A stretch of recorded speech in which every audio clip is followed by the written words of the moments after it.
So the biggest talking point to come out from the game in Sydney on Saturday afternoon is whether Damien McKenzie remains the man remains the All Blacks' best option at number 10. Look, I've talked about the issues we've had with number 10 in recent this season, and for the foreseeable future that there isn't quite enough, there isn't as much depth at number 10 as we might have had in the past. Certainly with Richie Mo'unga departing for overseas rugby, and we pretty much left it's DMac or Beauden Barrett.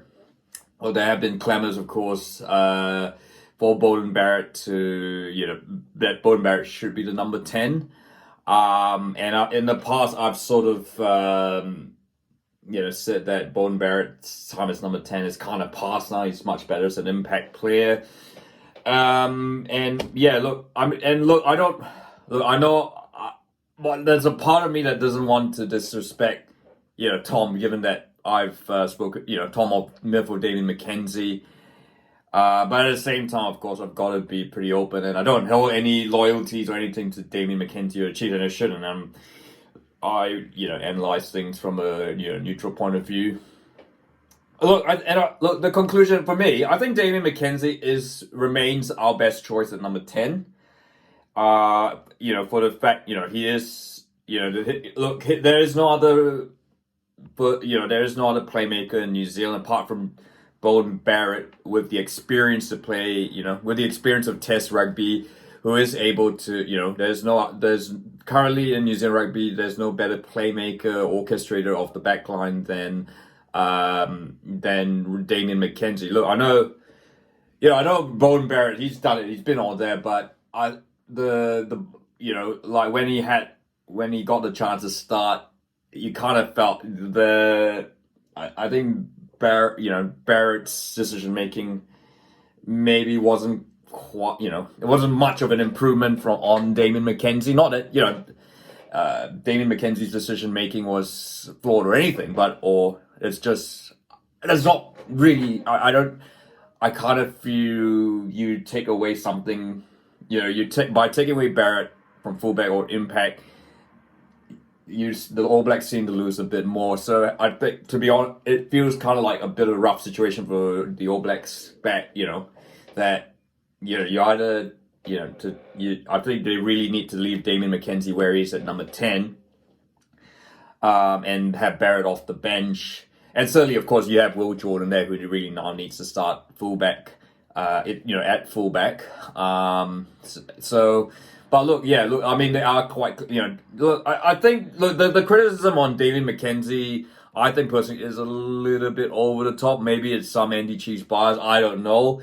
Maybe it does sort of remind me a bit of, when, back in the day with Carlos, Carlos Spencer, with Carlos Spencer versus Andrew Mertens. It's not as much as, the McKenzie versus Barrett argument isn't as parochial as it is that time, but I guess you got to remember now, provincial rugby the provincial ties aren't quite as strong as they were back then, because and of course Spencer Mertens is Auckland Canterbury, whereas McKenzie, I guess he's Southlander, Waikato, and Barrett's Taranaki. So sort of different stages of their career. Look, I think Damien McKenzie, they need to continue Damien McKenzie.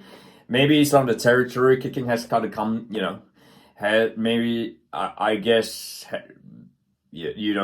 does Jordan provide more of that territory kicking? You got to remember at one stage, I guess, when even Ricardo was playing, Israel Dag was doing all of the territory kicking there at one stage. And which brings me, of course, to Carter. I think that, you got to stop comparing McKenzie to Carter and even Richie Mo'unga. They're just completely different players.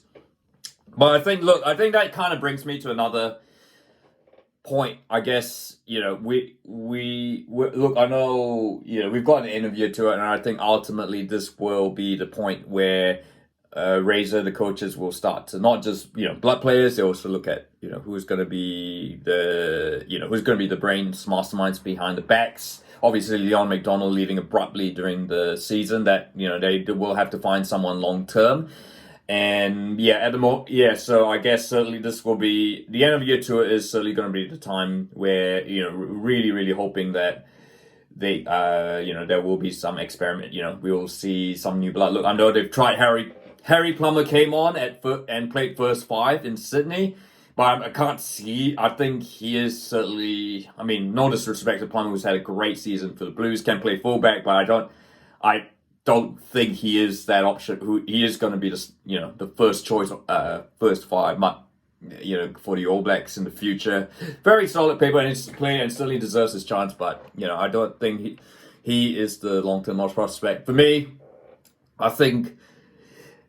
And I'm not talking about him as some sort of panacea magic bullet who's going to solve all the problems. But look, if we are to stick with just picking players who are exclusively playing in, sticking exclusively to players based in New Zealand and shutting the door on the likes of, your Richie Mo'unga, then I think we have to look at something. Josh Jacob will surely have to be banging on that All Black selection door, and Look, Josh Jacob, he hasn't. I guess it has to remember he hasn't had a, he's still, he still hasn't had a Super Rugby full-time contract. Well, he's just signed one for the coming season, but of course last year was the extended squad, and then this season, of course, he's really progressed. Taranaki looking really strong again.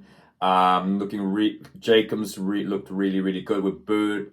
Territorial kicking is pretty good. It's something that. And something that he can continue to develop, and he possibly is someone that the All Blacks need to continue to develop. I guess so. So that's just one player, but I mean, as I said in another video, of course, you're outside. I think we do need to put Mo'unga in the pool because he really is still. He still should really be in the equation there, even if he's not in the New Zealand rugby realm. You're looking more. You got McKenzie, Mo'unga, Barrett, and then the gap after that is quite big. Look, I mean, there's and then I guess there's try and tested options. Jacob, as I mentioned. I mean, Plummer I'd say would be currently our third choice without Mo'unga. But you've got to look. I mean, Ruben Love could possibly play first five, and it's a shame he got injured. I think he could possibly be the next cab off the rank, perhaps. He could be another player that he could possibly be getting all the stuff, a bit more starting time, possibly against Japan and Italy at this end of year tour. If they really are going to look down at developing number 10s. But of course, he's sort of mostly played fullback for the Hurricanes. So he is still pretty young, and of course, got to remember Dan Carter, of course, played a lot of fullback position before he was ultimately promoted to the number 10 position, which he kept on for about a good 10 or so 10 years. So but look, that's my thoughts. So I guess questions: is Damien McKenzie really the All Blacks' best option at number 10? Or should it be Borden Barrett? Who should we look in terms of options for number 10? Certainly for the end of year tour. And look, if you certainly it's certainly a very important position that for the All Blacks. If you like this video, feel free to like and don't forget to subscribe.